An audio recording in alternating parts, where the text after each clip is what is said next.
The Bell by Gita Krishnakutty.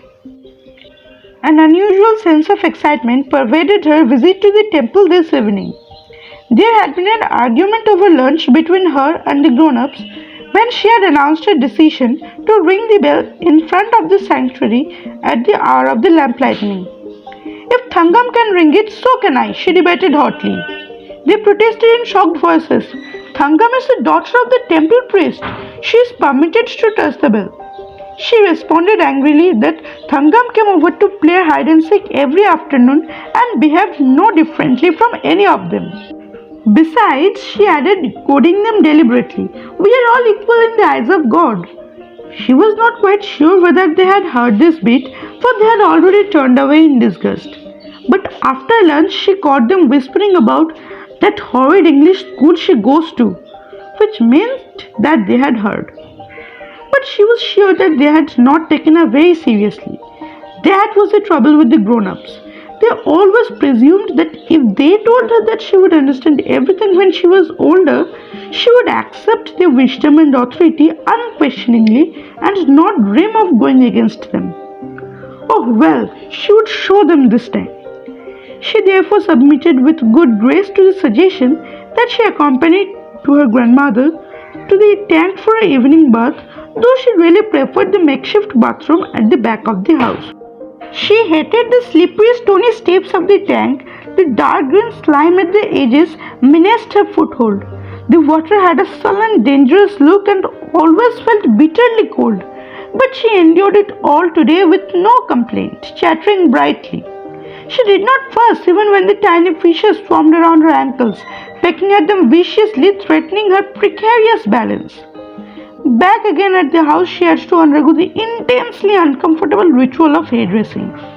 They smoothed her hair with what felt like a whole jar of oil, separated each shining strand till it hung limp and straight and lifeless down her back, then tied it up in a tight skin-stretching knot on top of her head, securing it with a fiber of banana stem. She was thankful none of her school friends could see her like this. Droplets of oil oozing down her temples gave her tiny shivers of disgust. The back of her neck felt slimy, made her long to wriggle out of her skin. She bit back her annoyance, contenting herself with a savage swipe at her oily forehead with the edge of her skirt when they were not watching. She was ready before the evening flurry of lamplighting had started. The old toothless majordomo of the household, Kelunai, was instructed to accompany her today.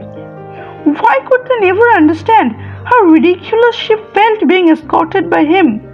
She had reminded her mother many times that she walked alone to school every day when they were back in the town, that she even went by herself to the bakery at the end of the road to buy sweets and cakes. Her mother simply pretended not to hear. She alternately envied and detested the grown-ups for the loathsome habit of not hearing whatever they found inconvenient to answer. Sometimes if she arrived at this strategic blend of authority and appeal, she could force Kelunai to walk a few steps behind her and pretend that he did not belong to her at all. But this was something she rarely achieved.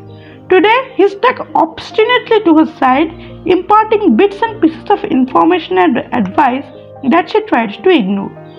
She quickened her steps as they reached the road, almost breaking into a run. Kelunai shouted at her to stop and wait for him. She did not care to explain to any of them that she tried to cover this stretch of road as quickly as possible because the gravel hurt her bare feet. At the temple entrance, she slowed down, grateful for the feel of the sun-warmed stone. The usual knot of women was gathered around the three-tired stone lamp at the outer door, talking earnestly in hushed voices, their faces grave and sad. Kelunai edged as close to them as he dared. She knew he drank in every whisper that he could distinguish, and that he would impart it all, embellished with many scandalous details of his own invention, to her mother and great-grandmother over dinner tonight. As they started the ritual circling the outer walls of the temple, she noticed that the football game had already begun in the courtyard beside the sanctuary of Krishna.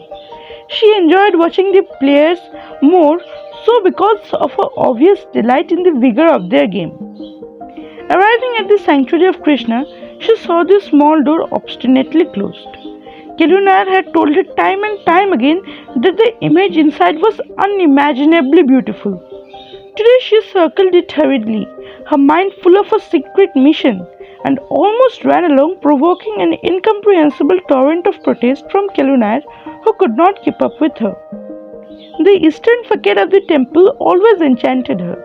When she recalled it afterwards, as she often did, her memories were full of sound and color. The river ran through here, the jade green of its water melting first into the rice fields beyond and then into the luminous evening sky. In the enclosed area where the women bathed, shrill voices rose above the wet slapping of the cloth against the stone. The rock beneath her feet was turning cool. She remembered that the hour of the lamplighting was near and hurried back through the shadow-filled hall. Beyond the tall golden flagpole, tiny pinpoints of light pierced the warm darkness of the inner sanctuary. Kelunar, muttering angrily, was close upon her heels. Rounding the wall, she acknowledged with an involuntary intake of breath the sparkling rectangle of flame that outlined the door of the corner sanctuary of Ayappa. Inside the temple, her feet lovingly caressed the cool stone of the inner courtyard, reveling in its smooth, warm feel. She bowed a perfunctory greeting to the little doll-like Parvati, crossed her arms and touched her ears before the dark, almost invisible Ganesha, and came hurriedly upon the crowded main sanctuary. A familiar scent of hot oil and flowers of vibhuti and wet clothes welcomed her.